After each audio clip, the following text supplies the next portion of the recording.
Hello and welcome. How far should interrogators go to get information from suspects? America's policy on torture has been debated heavily, especially since the so-called war on terror began post 9/11. But there's been no final agreement among officials, legislators, military heads and the country's leading thinkers. The release of damning photos from the Abu Ghraib prison in 2004 made headlines around the world, raising the subject of what is acceptable and what is not. America's position has been questioned, especially when it comes down to methods used to, quote, soften up suspects. These techniques involve sleep deprivation, stress positions, and also those used during interrogation, such as waterboarding, electric shocks, and beatings, among others.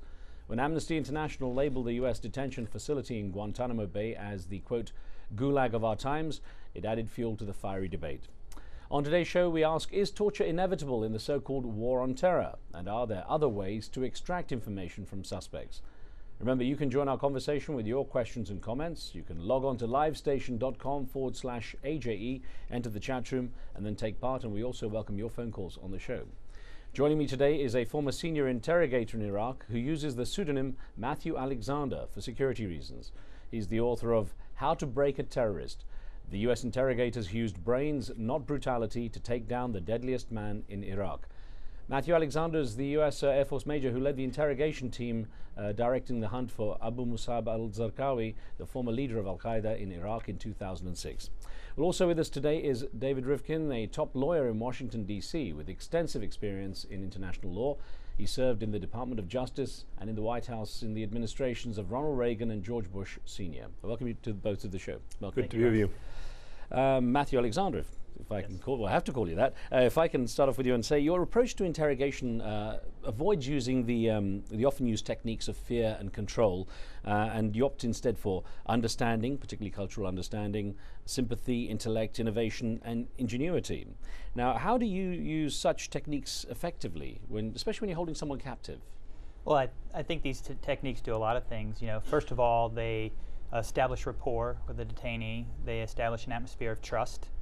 And then from there you can work forward. I always say that interrogations is about moving two people towards the middle ground where they can cooperate and negotiate. And so these techniques are more effective at doing that than fear and control. And an email that came in, which expands on this a little bit, if I may put this to you, came from Lorraine in Greenwich in the United Kingdom, who says, what psychological and other methods are there? Well, there's plenty of methods, psychological methods, if you will, that have been used by police investigators for years. My background is criminal investigations, and certainly we applied psychological methods. Just to give you a very simple one that's commonly talked about, good cop, bad cop is one. Another one is the prisoner's dilemma, which is commonly used by cops. And these are non-coercive methods. They may be intense, but they're not coercive, and they're not harsh, and they don't violate Geneva Conventions. We'll get on to the efficacy in a moment, but if I could welcome you as well, please, Mr. Rivkin. You're an advocate of the harder techniques, I guess, that perhaps Matthew Alexander would shun, I guess. In your opinion, what is acceptable, what's not? What limits should there be on interrogation techniques? Right, let me clarify. Torture, in my view, is always unacceptable. And in fact, I frankly think characterizing American interrogation policy or debates about interrogation policy as torture is misleading. We're really talking about, and let's also stipulate that it's always better to extract the maximum amount of information with the least harsh techniques. But that's not the real issue. The real issue is in a situation where the kinder, gentler, purely rapport-building techniques prove unavailing, how far you can go. And I think some common sense is useful here. Torture is defined somewhat imprecisely in international law, but basically, in my view, waterboarding is torture. In my view, things like stress positions, sensory deprivation, it's what we lawyers call all facts and circumstances. Depends on how much is enough.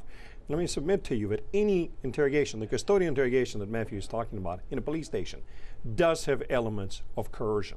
When you're being told, as the people who work for Enron, that if you don't cooperate with us, we're going to go after your wife and make sure that she gets sentenced in the same time frame as you, so your children would have to go into foster home. There's always an element of coercion. The question is, how much of it?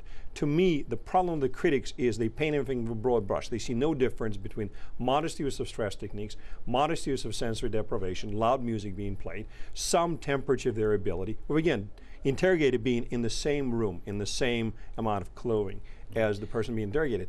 Those things are, I think, legally permissible and may come handy. If Matthew doesn't need it, he would not use it.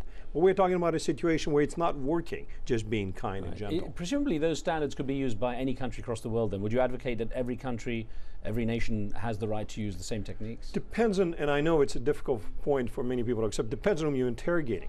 The rights that you are entitled to depend on who you are. If you're a criminal suspect, you have one level of rights.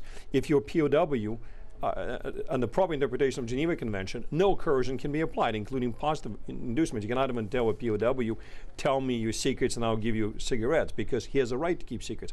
Unlawful enemy combatants, people who have no privilege to fight, have no right to fight, can be squeezed certainly harder than POWs and even harder than criminal suspects. I'll get onto that subject in just a moment, but I want to ask Matthew Alexander, what if you're in that ticking time bomb situation, one where you need information as urgently as possible, perhaps lives are at stake if you don't get that information urgently. What do you advocate then? Well, we talk about this hypothetically, but I lived it in Iraq, and my team lived it every day. There was certainly plenty of people that we captured and interrogated that had information right then and there that could have saved lives. I give an example in my book. The first guy I ever interrogated was caught just after suicide bombers had left to conduct missions.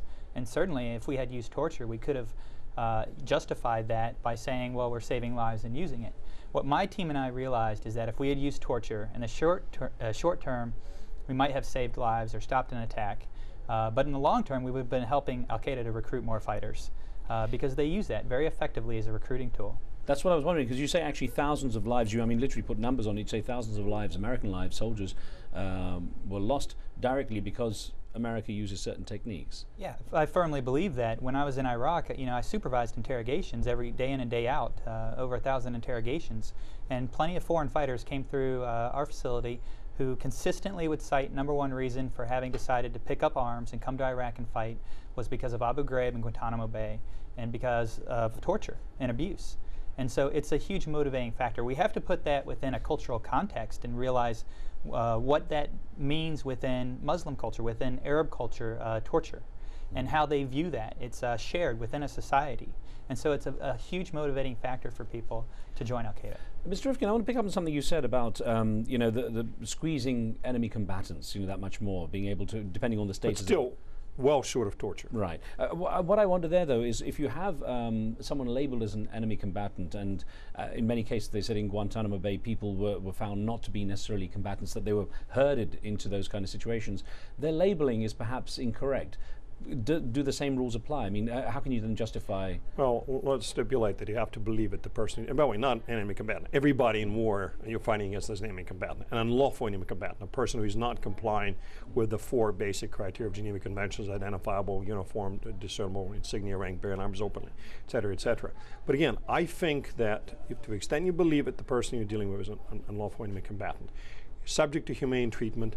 The parameters of what you cannot do, but there's a bit more variability, and I'm somewhat at a disadvantage as I never interrogated anyone in my life, but I find it enormously difficult to believe it. Matthew is really suggesting that committed people, not ordinary garden variety criminals, but very committed people, invariably succumb to this rapport building technique.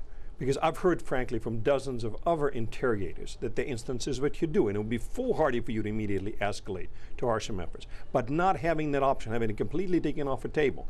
And for example, good cop, bad cop technique. Under the most recent version of Army Field Manual, that technique is dumbed down to the point where you can be, as a bad cop, you're not supposed to insult the person. Think about it.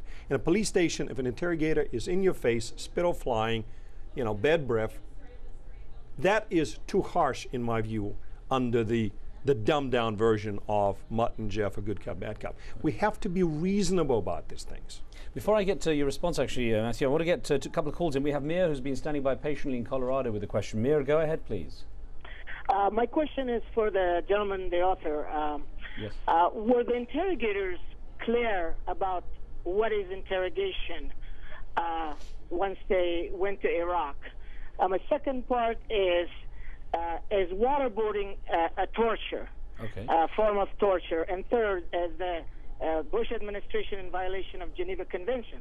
Okay, so 3 things. Were you aware of interrogation techniques when you went to Iraq? Is waterboarding torture, and is George Bush in violation of Geneva Conventions? The first thing I'll say is, yeah, I was very aware of interrogation techniques before I went to Iraq because I went through training as an interrogator under the Army system.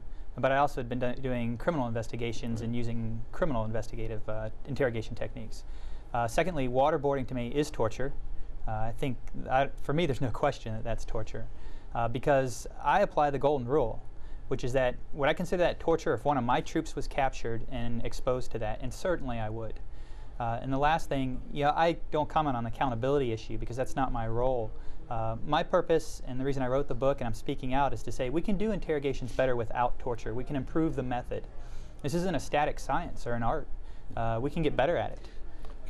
Can I just say one thing again? I wish we did not use the word torture because to me there should be no serious debate about torture. Okay. The real question is, should we use coercive techniques well short of torture, or should we take them off the table? And just one more thing. I believe that most forms of waterboarding are indeed torture, but let's be clear about one thing. Matthew, we're doing it to our own people with SEER. And remember, if it's torture, we cannot do it to ourselves, even if we volunteer. You cannot volunteer for slavery. You cannot volunteer for prostitution.